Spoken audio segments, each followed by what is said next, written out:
Details অসমী WhatsApp চেনেলত আজিয়ে join কৰিবলৈ মেছেজ কৰা 9395374524 নম্বৰত। নমস্কাৰ ছাত্ৰ ছাত্ৰীসকল, আজি আমি তোমালোকৰ সৈতে আলোচনা কৰিব লোৱা পাঠটো হৈছে জিকিৰ আৰু জিকিৰৰ মূল ভাৱটো তোমালোকে ইয়াত দেখিবৰ কাৰণে পাবা। গতিকে একদম সহজ ভাষাত মই ইয়াত জিকিৰৰ মূল ভাৱটোহে লিখি দিছোঁ। তোমালোকে এবাৰ যদি পঢ়ি যোৱা নিজেও বুজি পাবৰ কাৰণে সক্ষম হ'বা। গতিকে আহাচোন আমি চাওঁ ইয়াত কি লিখা হৈছে। জিকিৰ আজান ফকীৰে ৰচনা কৰা এই জিকিৰ গীতটোৰ মাজেৰে ইছলাম ধৰ্মৰ মৌলিক তত্ত্বসমূহ অসমীয়া ভাষাৰ সুন্দৰ ৰূপত প্ৰকাশ পাইছে। গীতটোত আল্লাহৰ মহিমা, তেওঁৰ অপাৰ কৃপা আৰু মানৱ জাতিৰ প্ৰতি থকা অসীম দয়ালু স্বভাৱৰ বিষয়ে গভীৰভাৱে বৰ্ণনা কৰা হৈছে। কবিয়ে মানুহক আল্লাহৰ নাম স্মৰণ কৰি গুৰুৰ চৰণত শৰণ ল'বলৈ উপদেশ দিছে। গীতটোৰ মাজেৰে এই কথা স্পষ্ট কৰা হৈছে যে এই নশ্বৰ জগতত সকলো বস্তু ক্ষণস্থায়ী। পানী পিয়াহত শুকায়, জুই জাৰত নুমায়, কিন্তু আল্লাহ আৰু তেওঁৰ ৰচুল সদায় বিশ্বাসী হৃদয়ত বাস কৰে।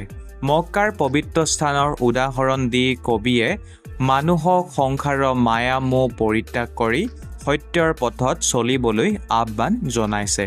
আদম আৰু আকাশৰ তৰাৰ উদাহৰণেৰে কবিয়ে দেখুৱাইছে যে মানুহ আল্লাহৰ সৃষ্টিৰ এক ক্ষুদ্ৰ অংশ মাত্ৰ, কিন্তু তেওঁ নামত ভক্তি শ্ৰদ্ধা ৰাখিলেহে জীৱনৰ পাৰ অৰ্থাৎ মুক্তি লাভ কৰিব পাৰি।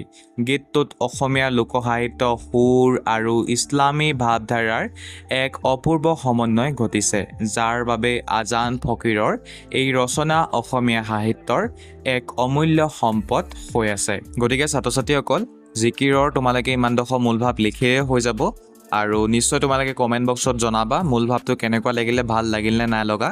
আৰু যিসকলে আমাৰ বৰ্তমানলৈকে হোৱাটছআপ চেনেলত জইন নাই কৰা, তোমালোকে জইন কৰিবলৈ মোক মেছেজ কৰিবা মোৰ হোৱাটছআপ নাম্বাৰত।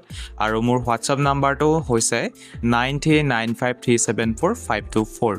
গতিকে আজি আমাৰ এই ভিডিঅ'টো ইমানতে সমাপ্ত কৰিছোঁ। অন্য ভিডিঅ'ত লগ পোৱা আশাৰে ভিডিঅ'টো চোৱাৰ কাৰণে তোমালোকক ধন্যবাদ। জয় অসম। আজি আমাৰ এই ভিডিঅ'টোৰ পৰা যদি তোমালোকে উপকৃত হোৱা তেনেহ'লে নিশ্চয় এটা লাইক কৰি দিবা।